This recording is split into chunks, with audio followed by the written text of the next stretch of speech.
우리 가장 먼저 우리 그 토론실에 워크숍을 수행한 우리 이주찬 학생 혹시 마이크 열어줄 수 있을까요? 네, 네. 이주찬 학생은 지금 현재 천안 지역인데 네네. 천안 지역에서 밤에 좀 하늘의 별을 관측하기가 어떤가요? 혹시 가끔씩 밤 하늘을 쳐다보곤 하나요?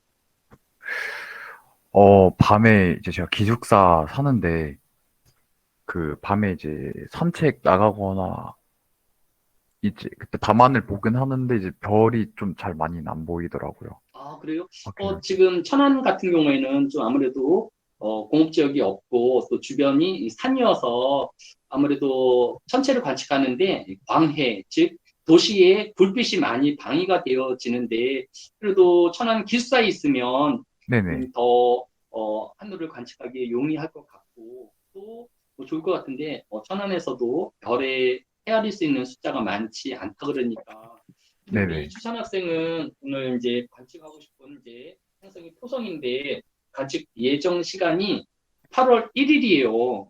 이 과목 수업이 6월 말이면 끝날 텐데 그냥 과제는 모든 평가 다 끝나고 관측할 예정인가요? 시간, 혹시 시간을 정해서 하는 거예요? 그래서 이번 주에 이제 아, 관측을 하고 네네. 가능하면 이번 주뭐 토요일, 일요일 이내에 관측을 하는데 토성이 그렇게 8월 달까지 안 가더라도 어, 관측을 할 수 있을 것 같은데 그래서 시간대를 조금씩 변경해서 하면 오늘, 내일, 모레에 혹시 관측할 수 있는가 한번 찾아보면 좋을 것 같아요. 네네, 그리고 조금 알겠습니다. 한 번 더 다시 해서 수정해 볼까요? 네, 네네. 토성에 대한 기초조사는 너무도 잘 했습니다. 네, 이주창 학생 고생했어요. 감사합니다.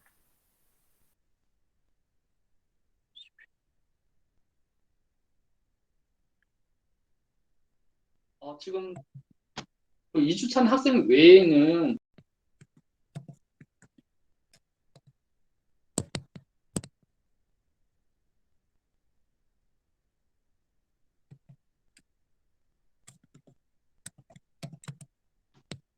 우리 김혜원 학생 혹시 마이크 열 수 있을까요?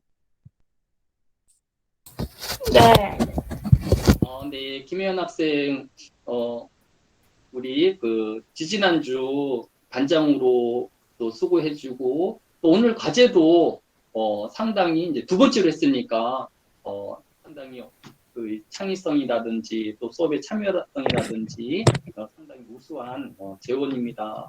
우리 네. 김혜연 학생도 지금 천안이라고 했는데 집이 천안인가요? 아니면 기숙사에 지금 있나요?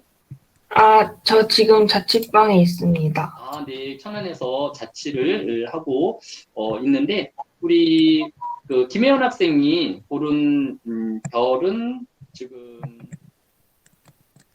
어, 시리우스 별을 선택한 것 같네요. 네, 네, 그래서 지금 오늘 밤 10시 17분에 그 지금 어, 이 별을 관측할 예정인 것 같아요. 네. 오늘 천안에 그 지금 날씨는 어떤가요? 천안, 구름이 꼈는지 맑은 편인지 혹시 밖에 오늘 아침에 나가봤나요? 아니요, 저 아직 안 나가봤어요. 근데 흐리다고 했던 것 같은데, 오늘. 아, 네. 그 어제까지는 날씨가 많이 흐려가지고 네. 좀 구름이 많았는데 제가 볼 때 오늘은 그렇게 구름이 조금 있기는 하지만 많이는 없는 것 같아요. 그래서 오늘 이 위치에서 이제 이 그 별을 관측하면 가능성이 있을 것 같아요. 근데 아까 이야기한 것처럼 사실 이제 별을 관측하기가 상당히 어려워요. 왜냐하면 별이 상당히 어둡고 도시에 광해가 있기 때문에 어려운 네. 상황이기 때문에 가능하면 행성이 이 별보다는 최소 뭐 100배 이상은 밝은 그런 한 등급만 올라가도 아까 그 이렇게 등급 차이가 많이 난다고 했지요. 그래서 행성 중심으로 하면 좋을 것 같은데 시리우스 정도면 한번 이제 좀 관측이 가능하지 않을까 싶기는 해요. 혹시 만약에 이 시리우스의 관측이 힘들면 이런 행성 중심으로 해서 관측을 한번 바꿔보는 것도 괜찮을 것 같아요. 네, 우리 알겠습니다. 김혜원 학생 오늘 두 번째로 또 워크샵을 잘 수행해 주었습니다. 9장 그리스 과학 이슬람으로 전승되다.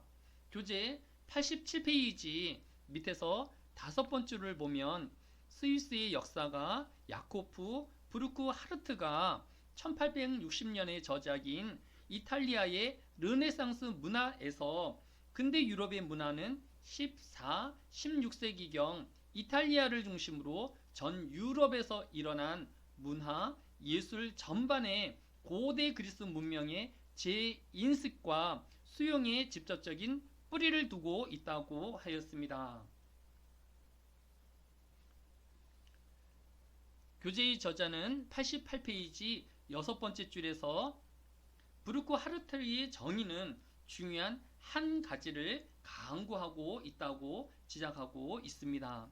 그것은 비록 르네상스가 고전 그리스의 과학적 유산에 대한 재발견과 17세기의 과학혁명을 통해 서양 과학이 근대적 형태로 새롭게 변모된 것은 사실이지만 그렇다고 중세의 과학과 문명은 인류의 지적 성장이나 과학의 발전에 있어서 아무런 기여를 하지 못한 암흑에 불과했단 말을 부정하고 있는 것입니다.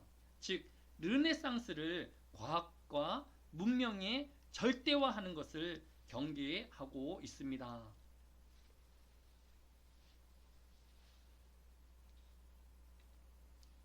저자는 자신의 이러한 주장을 입증하기 위해 우리가 미처 살피지 못한 중세의 과학의 발전 과정을 오늘 본문을 통하여서 자세히 다루고 있습니다. 87페이지 첫 번째 줄에 보면 과학의 역사에 관한 서구적인 작업자인 조지 사턴은 자신의 저저 과학사설에서 중세는 암흑이 아니다. 중세가 암흑이라는 것은 중세에 관한 우리의 지식이 암흑임을 뜻한다라는 문장을 이용하고 있습니다. 즉 중세에도 끊임없는 과학과 또 이성의 발전이 있었는데 우리가 그 사실을 연구하고 살피지 아니한 우리의 무지 때문이라고 지적하고 있는 것입니다. 그러면서 교재의 저자는 중세의 과학이 실질적으로 과학의 발달에 어떤 영향을 미쳤는지를 살피고 있습니다. 교재 88페이지 9번째 줄에 보면 395년 로마 제국이 동서 분열 이후에 종교적 이단 논쟁에 휩싸이게 되었습니다. 서기 431년 에베소스 종교회의에서 네스토리우스 학파는 이단으로 선언되고 이들은 망명길에 오르게 되었습니다. 다행히 자신들을 우호적으로 생각하는 시리아의 아데사로 들어가 학교를 세우고 그곳에 정착하게 되었습니다. 그러나 89페이지 첫 번째 줄에 있는 것처럼 489년 동로마 황제인 플라비우스 제노가 아데사의 학교를 폐쇄하자 이들은 다시 동쪽의 페르시아 영토로 피신하여 학교를 세우고 신학과 그리스 고전들을 연구하기 시작하였습니다. 이때로부터 6세기 중엽에는 전성기를 맞이하였는데 그것은 그동안 그리스의 고전들을 시리아어로 번역하거나 문학, 철학, 역사 등에 관한 다수의 저작을 남긴 이 교사들 덕분이었습니다. 그러는 동안 7세기 무렵에는 이슬람 교도들이 지중해로 세력을 뻗치게 되었습니다. 교재 89페이지 밑에서 9번째 줄에 있는 것처럼 630년 무하마드가 메카를 정복한 이후 100여 년 안에 이슬람 교도들은 비잔틴 제국의 도시 알렉산드리아를 점령했고 그 세력을 시리아와 페르시아 그리고 인도에까지 확대시켜 나아갔습니다. 89페이지 밑에서 네 번째 줄에 보면 8세기 무렵부터 바그다드를 중심으로 활약한 이슬람 과학자들은 페르시아를 비롯하여 각지 흩어져 있던 고대 그리스 과학의 유산들을 수집하여 시리아어에서 아랍어로 번역하였으며 나중에는 그리스어에서 직접 아랍어로 그리스 과학의 고전들을 번역해 나아가는 발전을 이루어 갔습니다.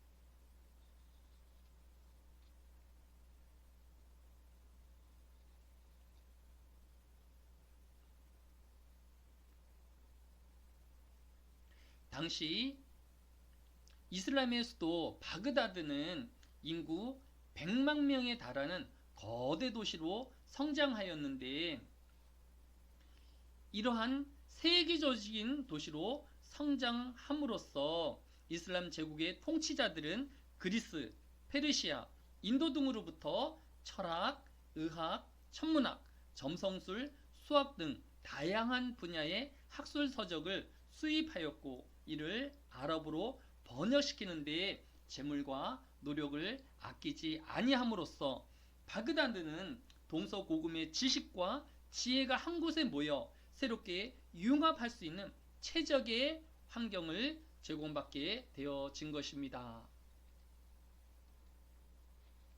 교재 90페이지 첫 번째 줄에 보면 이러한 환경 속에서 서기 830년 바그다드의 전문적인 과학 연구 기관인 지혜의 전당이 설립되어지게 되었습니다.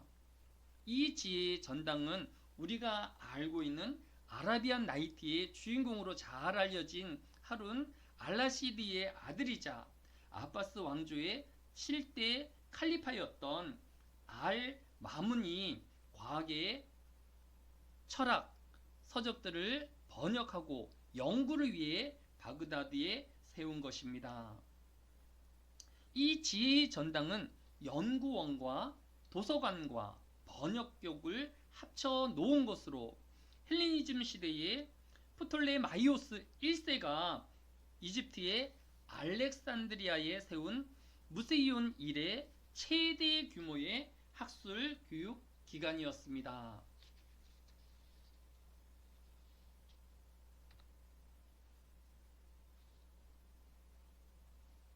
알 마문이 설립한 지혜 전당은 종교, 출신, 문화적 배경을 따지지 않고 광범위한 인재들을 포용하였는데 이때의 좋은 인재들이 과학의 발전에 기여한 것은 우리가 미루어 짐작해 볼 수 있는 것입니다.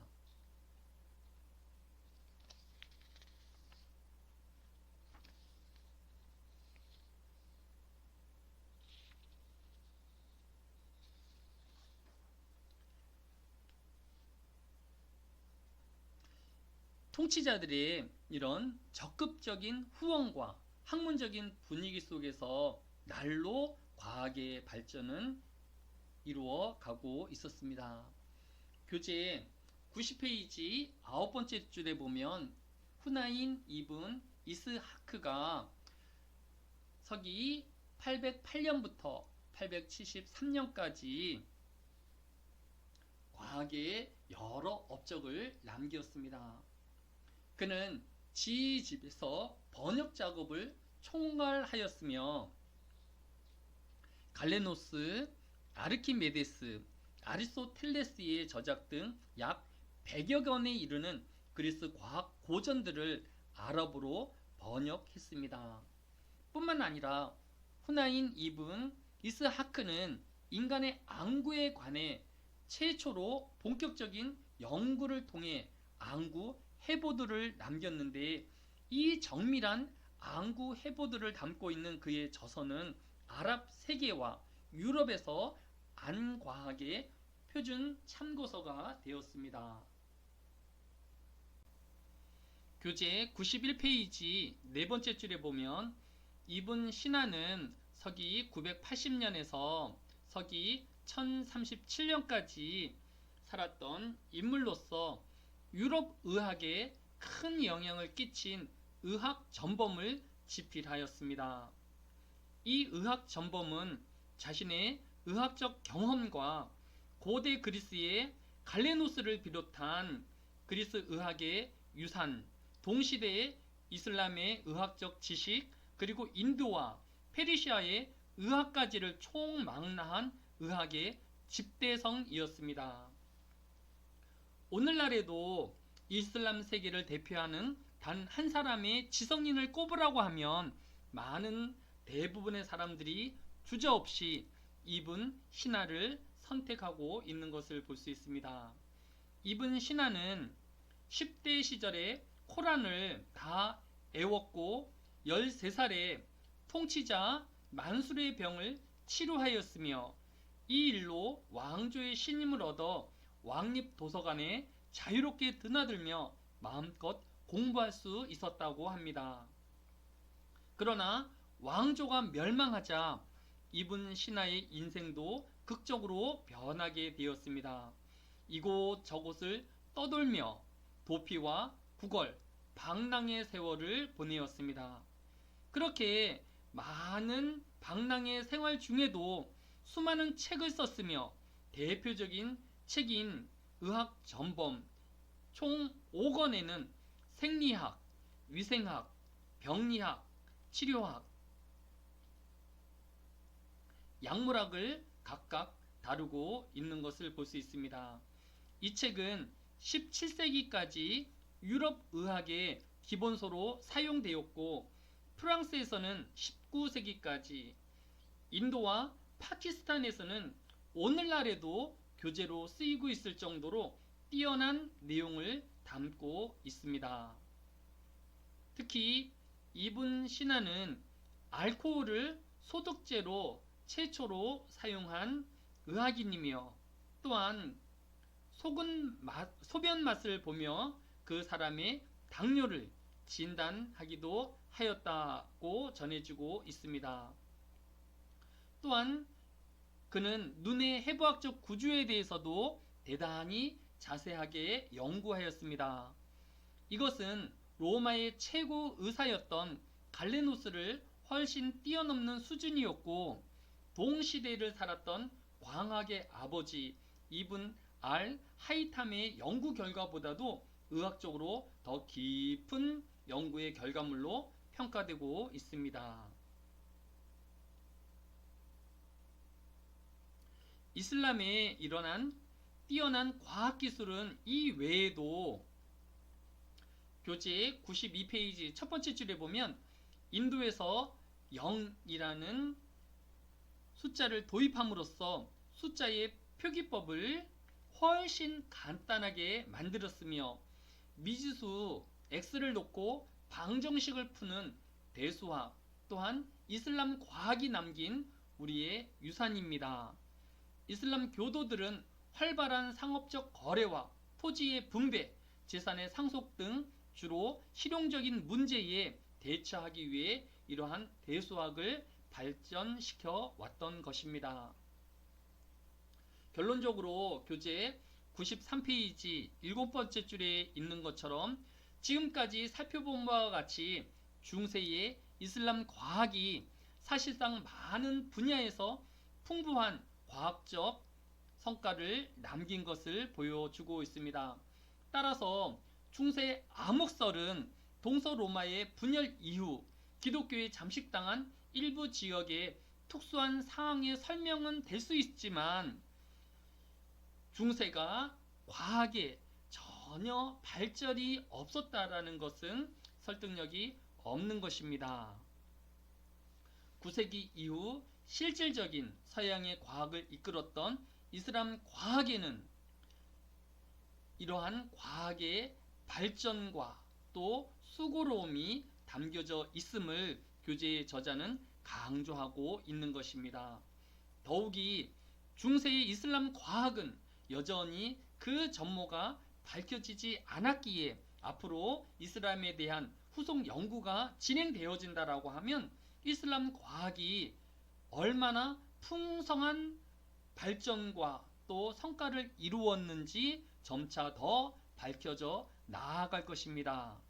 따라서 고전 그리스의 과학을 유럽에 전달했던 정거장으로서의 역할을 담당하였던 이 이슬람의 과학은 르네상스 이후 유럽을 중심으로 과학사를 서술해 왔던 종래의 지배적인 시각 또한 대대적인 수정을 해야 할 것입니다. 따라서 우리는 앞세대를 살아간 모든 인류가 치열하게 각 시대의 삶을 살아내었고 또 그 앞시대의 문화와 문명 그리고 과학을 끊임없이 발전시켜 나아갔음을 기억해야 합니다.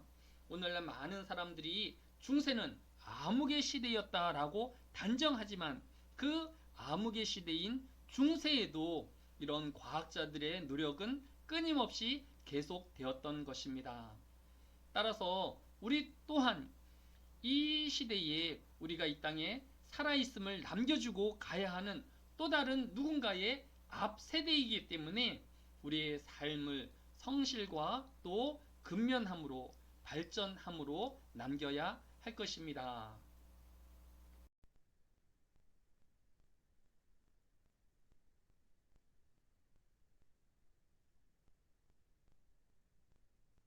네, 우리 고은정 학생은 지금 천안에서 관측하고 싶은 이제 금성으로 이렇게 했습니다.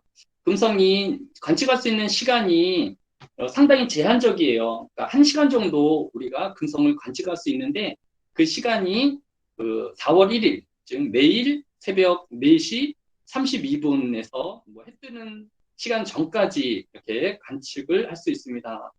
우리 고은정 학생,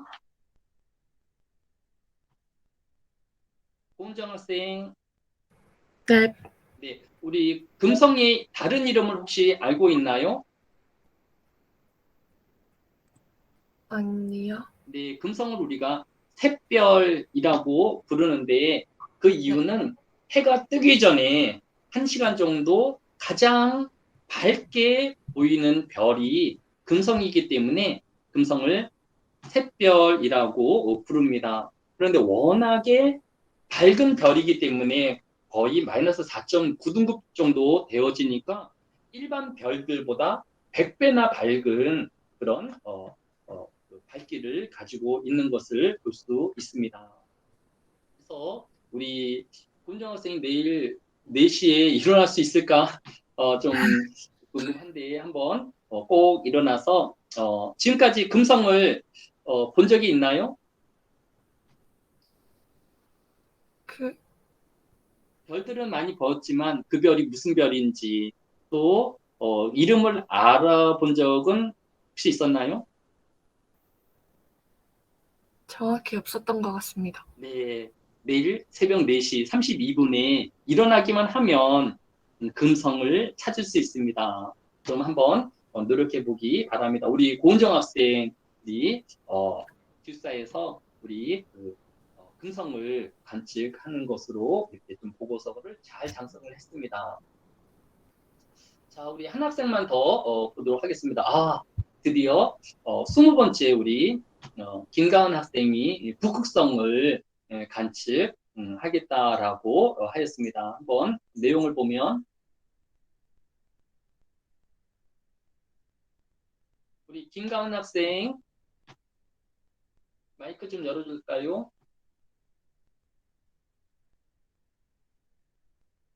네. 네, 우리 김가은 학생도 위치가 천안으로 되어 있는데 혹시 기숙사인지 아니면 자택이 천안인지 자취를 하고 있는지요? 네, 저 기숙사 살고 있습니다. 네. 우리 김가은 학생은 전공이 어떻게 될까요?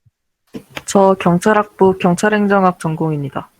경찰 행정을 전공하고 우리 기숙사에서 있는데 우리 김관 학생은 가끔씩 밤하늘에 별을 볼 일이 혹시 있을까요?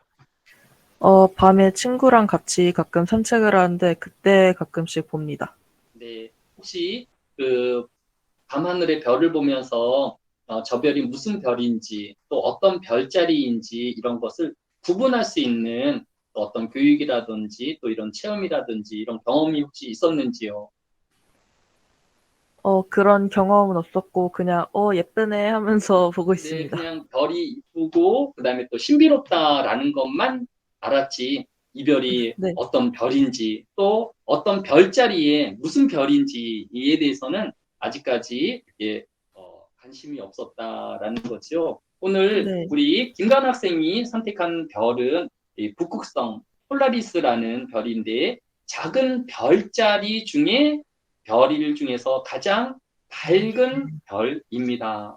그래서 이 밤하늘에서 50번째로 밝은 별이라고 아까 밝기가 1.76 정도 되어지니까 아주 밝은 별은 아니지만 이 북극성이 의미하는 것은 무엇일까요? 우리 김가은 학생, 잘 모르겠습니다. 네, 우리 그 밤하늘의 별을 관측을 하게 되어지면 별이 회전을 해요. 이렇게 움직이죠. 시간이 지나면 지날수록 이렇게 회전을 하는 것을 이제 볼 수 있습니다. 달이나 또 해가 이렇게 움직이는 것은 그 태양이 그 지구가 태양 주위를 돌고 있기 때문에 또 달이 지구 도위를 돌고 있기 때문에 당연히 달이 움직이는 것이고 태양이 움직이는 것이지만 별은 그 북박이잖아요. 이렇게 떠 있는 별인데 이 별이 왜 움직일까요? 지구가 지구가 자전을 하면서 자전축을 중심으로 해서 이렇게 그 자전을 하고 있기 때문에 별들이 마치 회전하는 것처럼 보입니다. 그런데 그 별의 중심이 되어지는 별이 어떤 별일까요? 북극성입니다. 네, 북극성이죠. 그러니까 북극성은 아무리 시간이 흘러도 위치가 변하지가 않아요. 하기 때문에 항해를 하는 사람들이나 또 이런 군사작전을 하는 사람들 자신의 위치를 파악하기 위해서 어떤 별을 중심으로 할까요? 북극성을 보고 길을 네, 찾는 바로 이 거로 알고 있습니다. 북극성을 위치로 해서 방향을 찾고 또 자신의 위치를 이렇게 파악하곤 합니다. 하기 때문에 우리 김가은 학생이 오늘 또 뜨는 시간도 내일 7시 40분